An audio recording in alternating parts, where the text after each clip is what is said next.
So I was sitting in the doctor chair because I was about to donate blood, because I do that, and I was thinking, ugh, the next video is like 6 minutes long. That's twice as long as my other videos. I need to come up with a super short video to keep my viewers So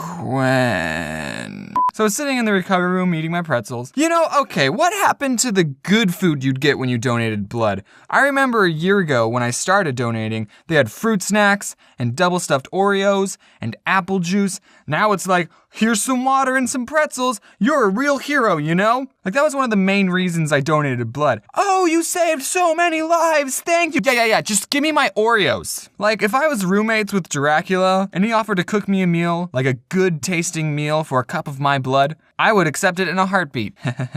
I mean, not every day, obviously. Maybe like every Friday. So this all happened about an hour ago. Well, probably like 2 days ago when this video comes out. And if you're watching it a year from now, it happened about a year ago. So sorry if I don't sound as animated as usual. So it is entirely possible that someone watching this has my blood in them. And I think that makes us related by blood. So I got into the blood donation business because my dad has O negative blood, which is the universal donor blood. They keep O negative blood on ambulances because O negative can give to everyone. There's no blood tests needed, but I'm O positive, which is the most common blood type. So I'm not special. One time I was in a child development class, and I don't know how the topic came up, but my table started talking about blood types. And I said, oh, I'm O positive. And this girl across from me says, oh, I forget mine, but my doctor said I'm the universal donor. And I said, oh, that means you're O negative. And then the teacher walks by and is like, oh, you're talking about blood types? What are you,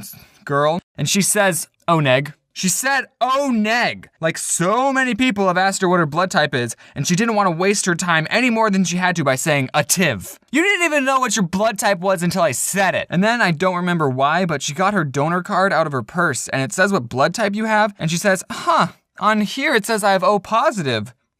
So I guess O positive is the universal donor. And you know those moments where you want to argue with someone because you're so obviously right, but you just don't care enough and you don't want to talk to the person any longer than you have to? You know those moments? So I go, oh, yeah, I guess you're right.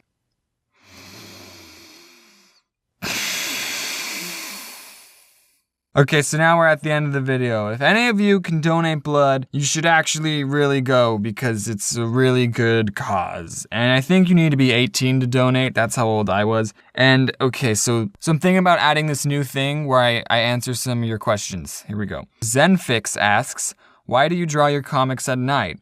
Well, it's because I work on videos and do homework in school in the morning. The Foxy Squad YouTube asks, make tutorials, please. I can't even make the squares. Frowny face. Okay, geez. Everyone else can leave. This tutorial is for Foxy Squad. Okay, so I'm assuming you're new to Paint Tool Sci. That's the program I'm using. Here's the stabilizer bar. The bigger the number is, the more stable it is. Just mess around with it. This has nothing to do with making squares, but I didn't know about these for the first 2 months I started. Also, it only works with tablets, not mouses. These numbers, I know what they do, but don't touch them. Okay, so making a perfect square. Oh, look, this canvas has the same height and length. It's a square. Boom. So if you press this button, it makes a new line art layer, and it's different than the other layers. And this layer makes all your drawings a vector. Use the straight line tool to touch the 4 corners of your canvas. Boom, you got a box. And then create a new layer over the line art one, and then collapse the layers. And look, the box is no longer in a line art layer. Okay, goodbye, I'm gonna go lay down now.